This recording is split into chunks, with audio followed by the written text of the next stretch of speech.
I am really excited to introduce Lisa Harewood, who's a clinical trials regulatory specialist too at the Hope Clinic of Emory Vaccine Center.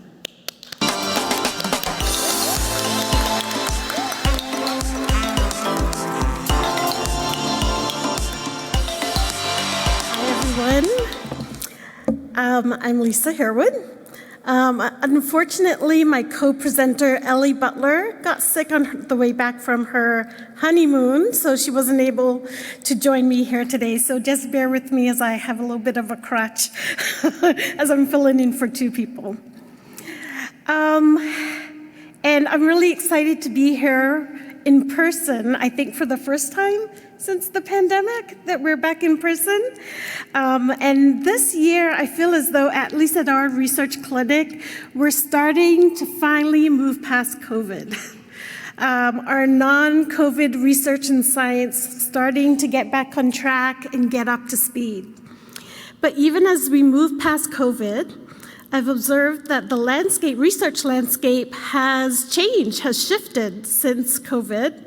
And so I want to take a brief pause now to kind of think about where we've been, where we've come after the pandemic, and to contemplate how things have changed, what has not changed, and specifically as it relates to consenting.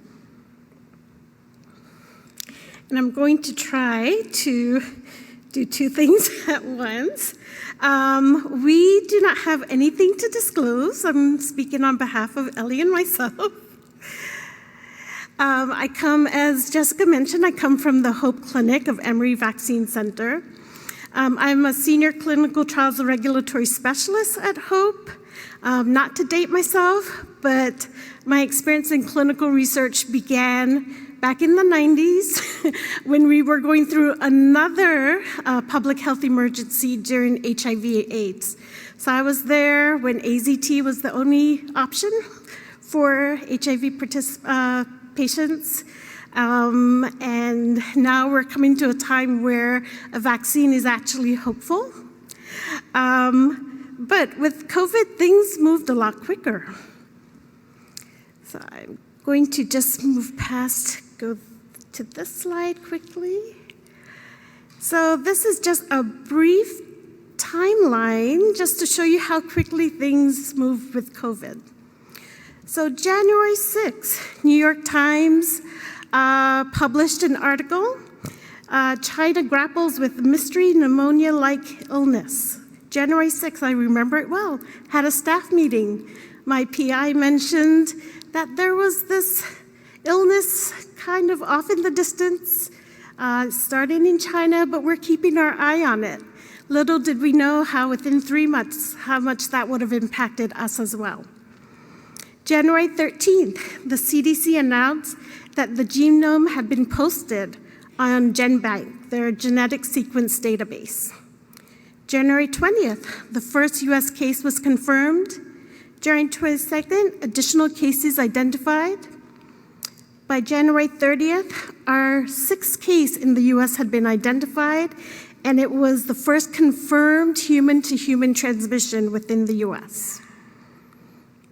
By March of 2020, the FDA issued draft guidance for industry investigators and the IRBs for the public health emergency, COVID. And at Emory, at least, we began our first inpatient trial for COVID. So I'm just going to go back. And this is where we are today, just a quick snapshot as of August when we prepared this. From January 20th to August of 2023, we've had about, vaccinations, 144 million vaccinations. That's a big difference from with the HIV emergency, where it's taken decades for us to get to that point. Okay, at Hope, pre-COVID, the majority of our vaccine and immunology studies focused on healthy populations. Volunteers were consented in our research clinic, We completed the follow-up visits in person in clinic. Typically, our studies would go on for about 4 to 5 years. During COVID, a lot of our studies included very sick participants. We had an increased use of LARs, or legally authorized representatives. We had participants who were intubated, but then recovered and had to be consented once they were awake. We encountered new study designs, such as adaptive trials, which required many reconsents throughout the study. Decentralized trials, fully remote studies where participants were recruited, consented, received treatment, and completed patient-reported outcomes all remotely. We never met them in person. And this shift called for all of us at our site, and at CROs, all of our sponsors, our IRB, all of our monitors, to pivot and adapt quickly to ensure that we could implement these studies in the most ethical and expeditious way possible.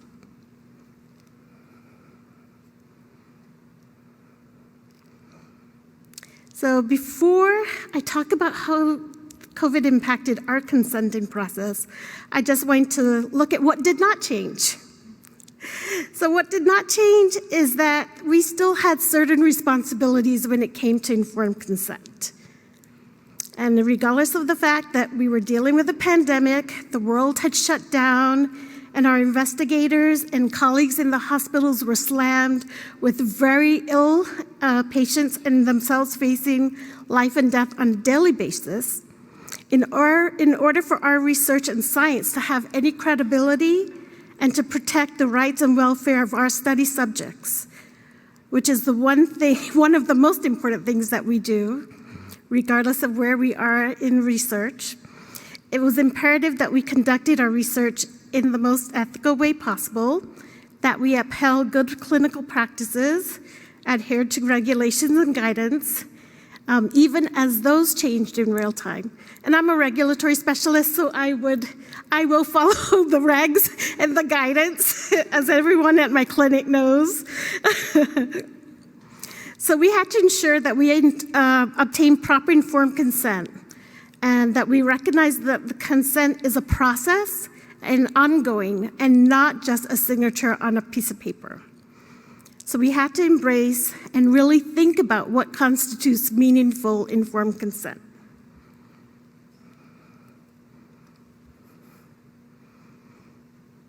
So per GCP, ICHE 6, our investigators and the study staff are obligated to ensure that study participants are properly consented on all versions of the IRB-approved consent form.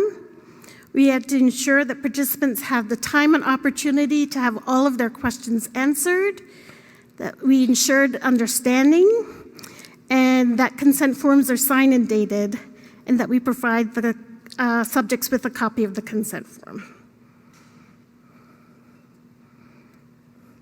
Regarding the consent document, because I'm involved as a regulatory specialist, and as long as some of you and sponsors for writing consent forms, the document itself, we had to ensure contained at least the 8 basic elements of consent, including a statement that it's research, the purpose, duration, and description of the procedures, mention all the foreseeable risk and discomforts, potential benefits to subjects or others, alternatives to participating in the study, confidentiality statements and information, compensation and injury, investigator contact information, and that participation is voluntary.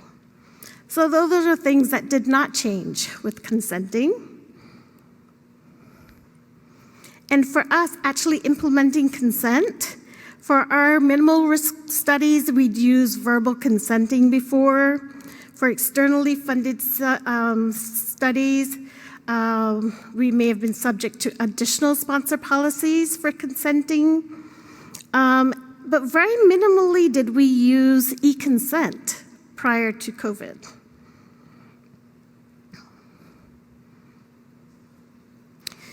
So some of the challenges that we faced during COVID pandemic.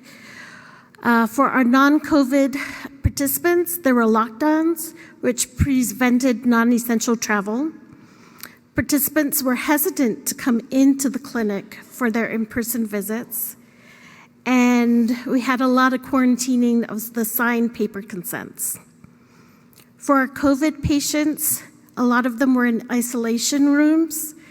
If they were awake, a lot of them suffered from severe fatigue.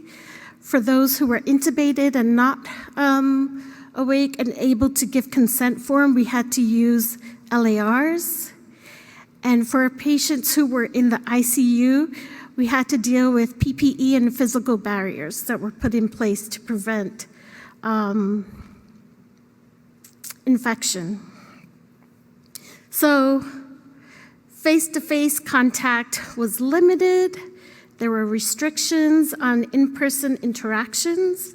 We had the distancing that we had to observe between researchers and participants, which is kind of hard if you're doing a paper consent, if you had to be in a different room or if you have to be in PPE.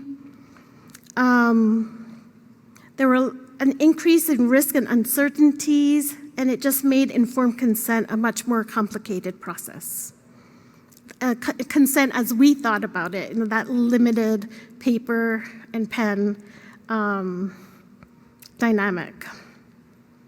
So we had to take time to develop and implement new approaches to obtain informed consent, and a lot of that required additional time and resources. And thankfully, we partnered with sponsors, our university, the IRB, to come up with ways to address these issues. So for in-person consenting, we had pods.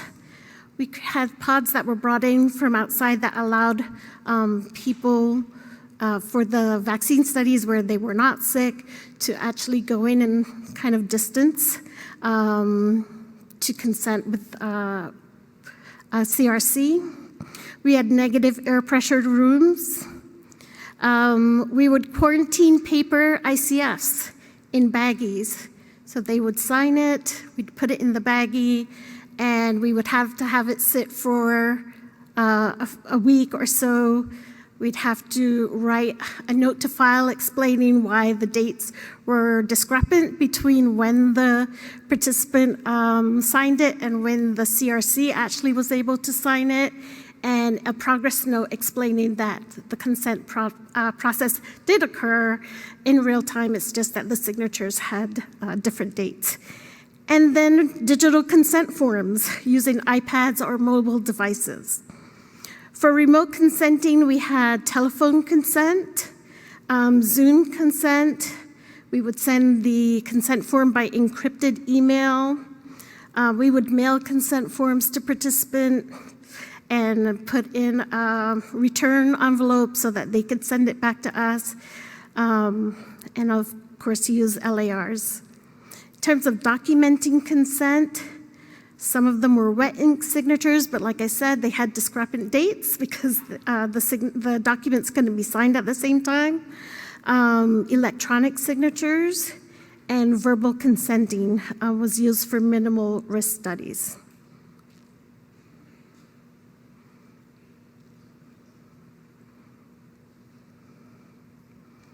We also had help from OHRP, the IRBs, and the FDA as they adapted some of the guidance to help us navigate this new landscape.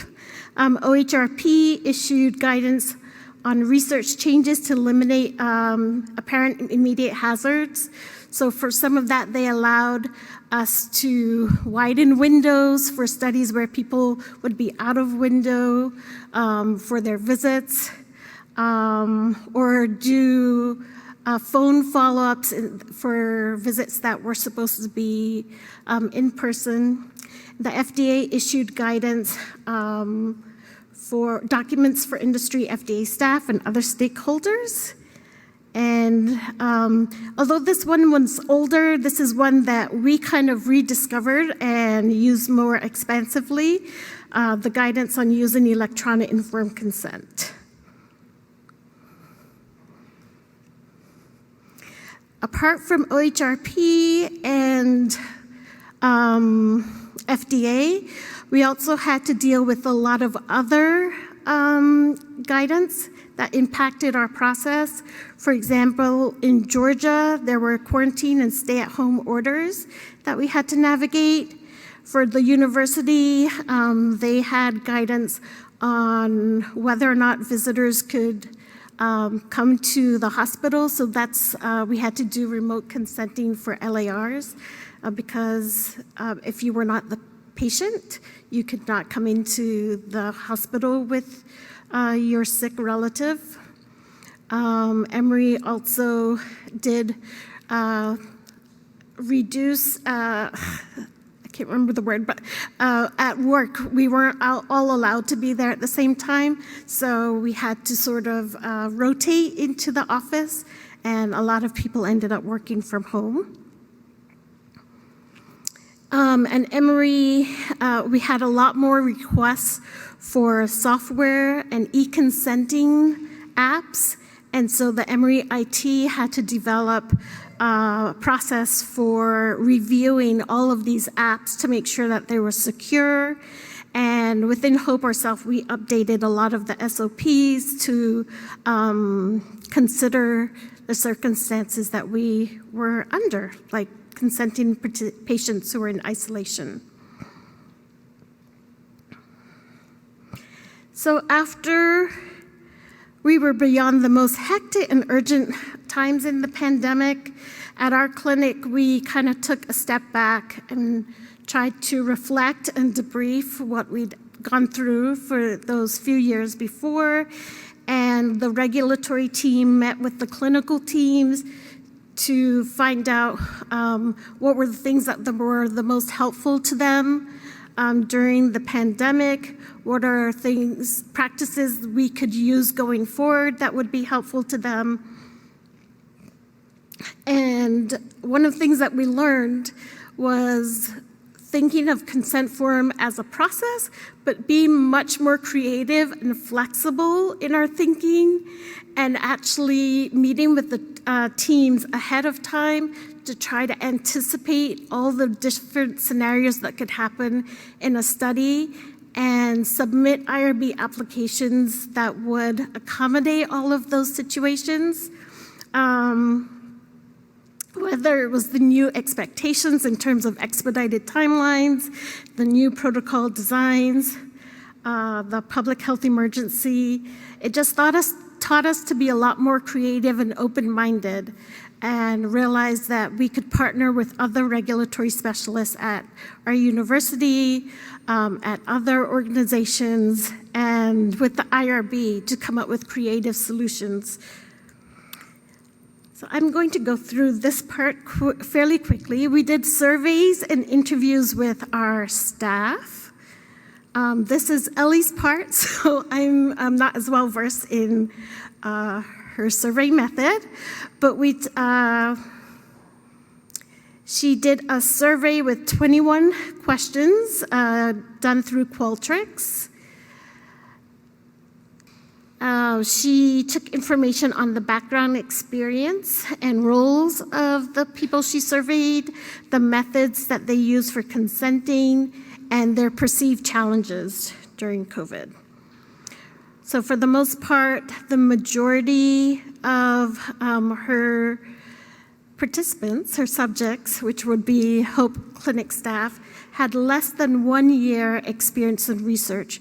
And the reason for that is because we were doing studies with so many more participants. We did a vaccine study where we enrolled over 300 participants. We really had to bring in new people to help with the different parts of executing that study, and we had to train people, bring them up to speed. A lot of people may have been sick, they had to go home, we had to fill in. In terms of the research roles, she interviewed About 24% of her interviewees were investigators, 34% were study nurses, 34% study coordinators, and about 7% were recruiters.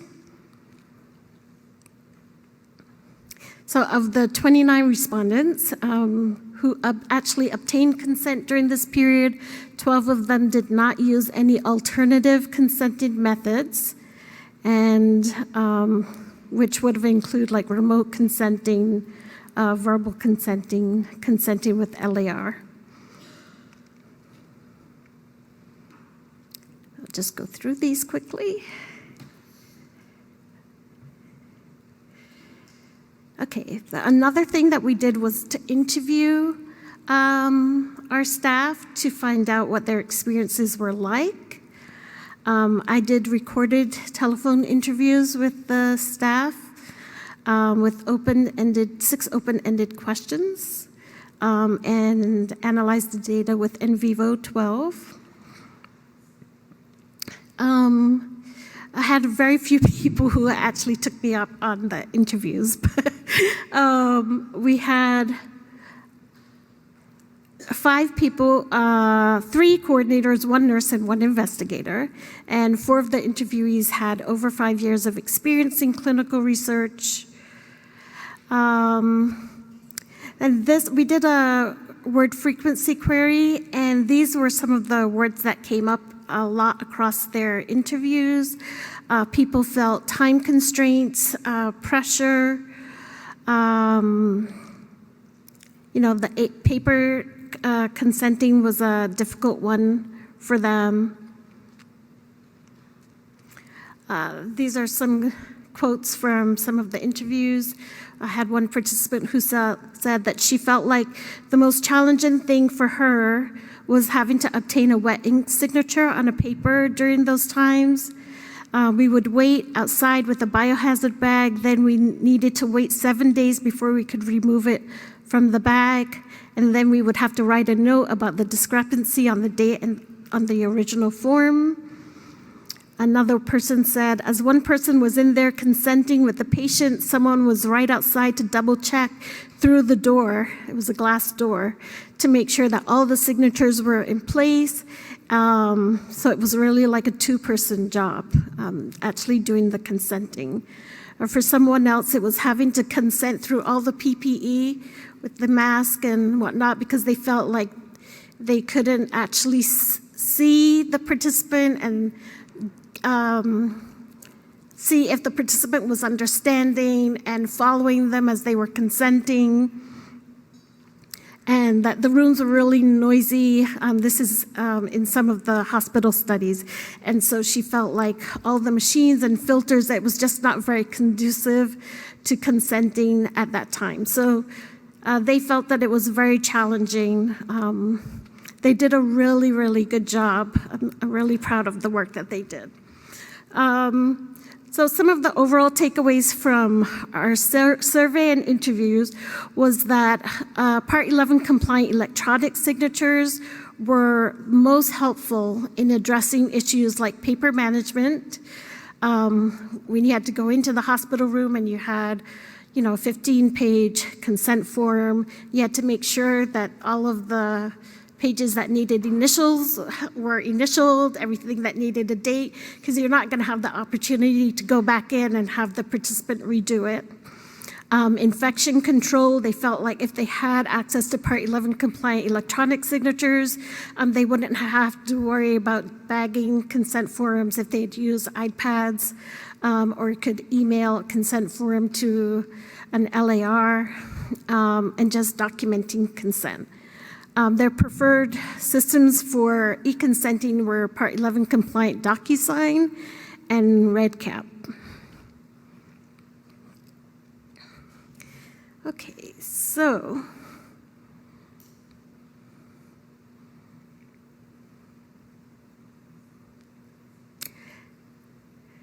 on January 30th of this year, President Biden announced that the Public Health Emergency Declaration would expire on May 11th, 2023, and it has. And And the FDA plans to revise the guidance on the conduct of clinical trials of medical products during COVID public health emergency. So as we look to the future, what should we expect?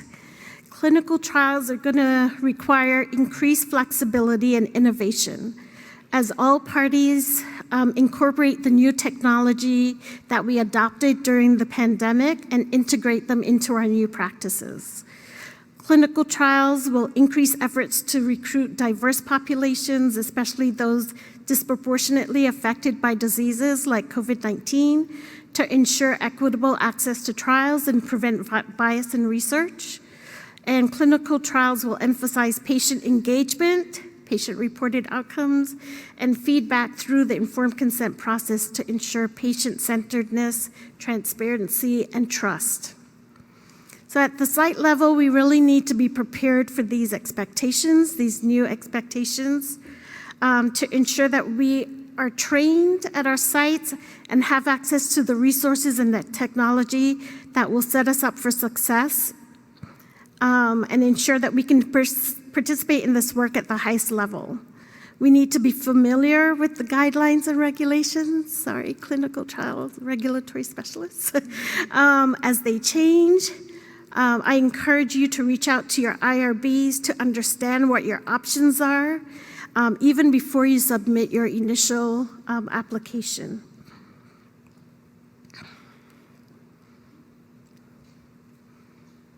So some things to keep in mind for implementing meaningful consent form going forward.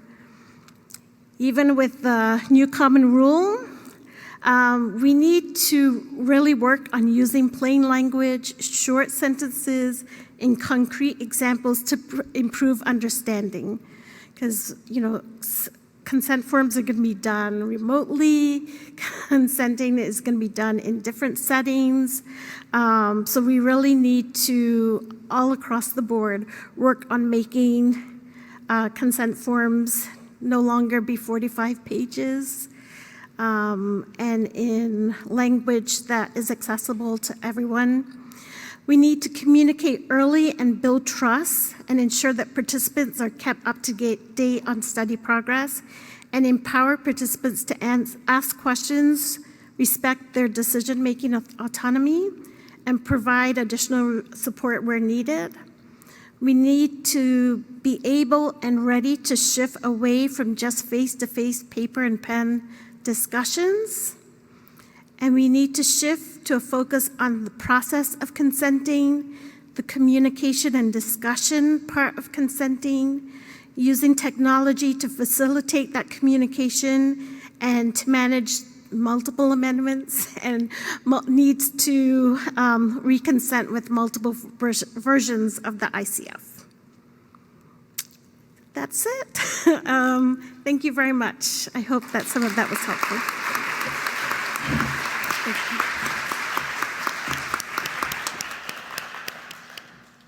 Thank you so much, and thank you for stepping in there for your co-presenter who unfortunately wasn't able to join us today. I know that's not easy, but thank you so much for doing that.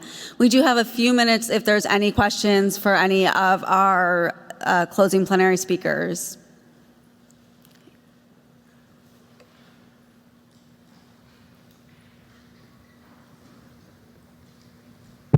Whoops, sorry. Thank you, everyone. I just had kind of a comment or observation that was spawned by the last presenter, and just a question, really. I know during COVID-19, we all responded really quickly. I think we responded well. It took a lot of team members and effective teaming to get that done. And I know I'm Shirley Helm, I'm from Virginia Commonwealth University, sorry. And I know at my institution we were really proud that we developed a process of really getting trials through quickly. And it showed that it could be done. So I guess my observation is, are we using those best practices and lessons that we learned during that time and updating our processes, relooking, rethinking at how we do this so that all that energy, all that collective experience and knowledge doesn't just kind of filter in away. And so I just wonder if anybody else or up there what you've experienced. And I would just propose, and I hate to call out regulations or any HRPP people, but how can we ensure that how we did this really well continues for a broader perspective of the clinical trials? So thank you all. Do any of our speakers want to comment on that?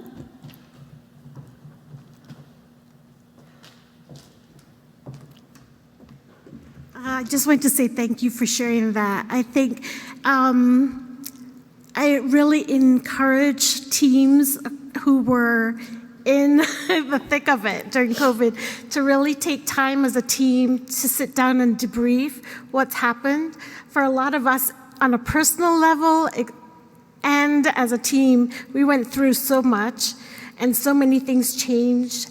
And there was a lot of turnover, a lot of changes in processes that now that we have some time between when we had to gear up and now to really sit down and, like you said, appreciate what we accomplished and also figure out how we could use that in our work going forward, because some of it is not sustainable.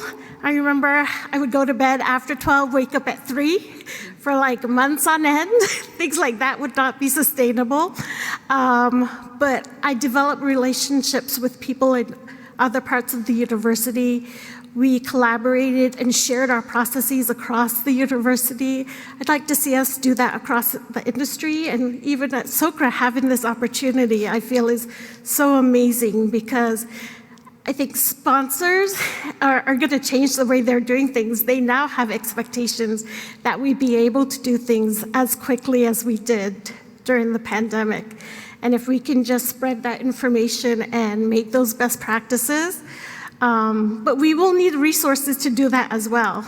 We had extra money, we had extra flexibility to do certain things, and some of that will have to become part of the process. We will have to have the funding to make sure that we have the technology, not just within our little organizations, but across the industry to really support sites to be able to use technology and benefit from that. Because some of that money is going away too, and all the things that we were able to bring in new people, train new people, a lot of that's going away, and we're going to be responsible for doing that on our own as well. But I totally agree with you. You all did an amazing job during that time, and I think that we could really benefit from making that a practice and using the time to reflect. So thank you for your comment. Thank you, Lisa. Are there any other questions? Yeah, hi, my name is Laura Seidman. I'm a project manager at McLean Hospital in the Boston area. And I think that that's a really good point about taking what we know and what we did so well about making things faster. But I also want to kind of represent the behavioral health folks here who, we all went home and didn't submit anything to the IRB for 6 months. We published on pre-existing data. Sometimes we opened up some like COVID-related studies, but we really didn't do a whole lot of new stuff. And I think that points out, one, the kind of opportunity to learn more about the full spectrum of clinical research that the IRB is reviewing, right? They review a lot of stuff that is health related, but has nothing to do with anything going to the FDA or anything to do with that person's health condition. That's all I do. And it would be interesting to hear from IRB folks, not just IRB, but regulatory in general, about what percentage of their portfolio is this? Because if we did all go home, and that's one of the factors, not the only factor, but one factor towards expediting the really important research during those 6 months, I wonder if we can still take those lessons and maybe apply them moving forward to behavioral health research in a different way.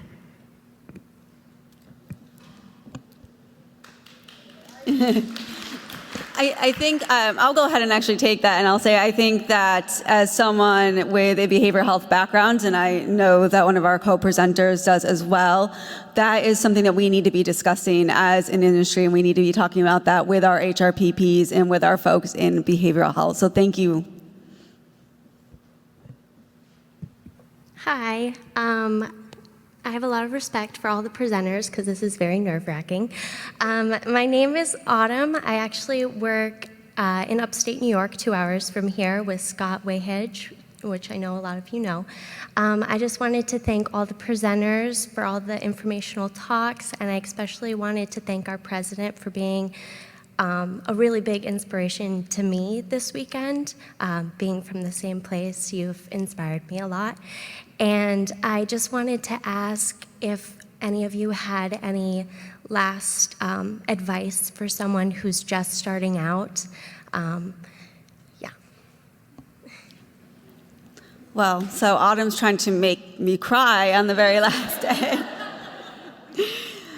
I would say I am sure that everyone in this room has advice they can offer, but we heard a lot today about networking, about being brave and being bold and being your authentic self. And that's really the piece of advice I would offer.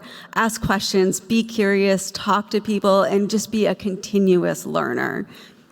Laura, did you want to add anything, or Danielle? I just want to say that you took the first step, Autumn.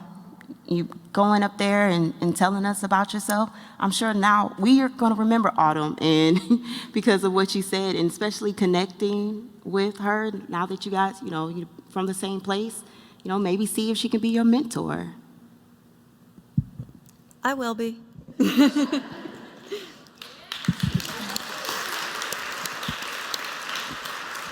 And I would encourage you, Autumn, to share your passion about research with the next generation.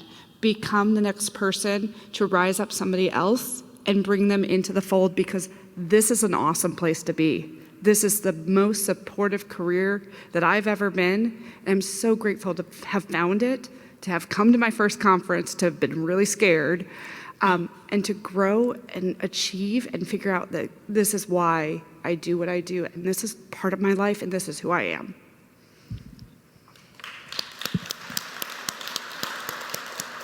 Thank you.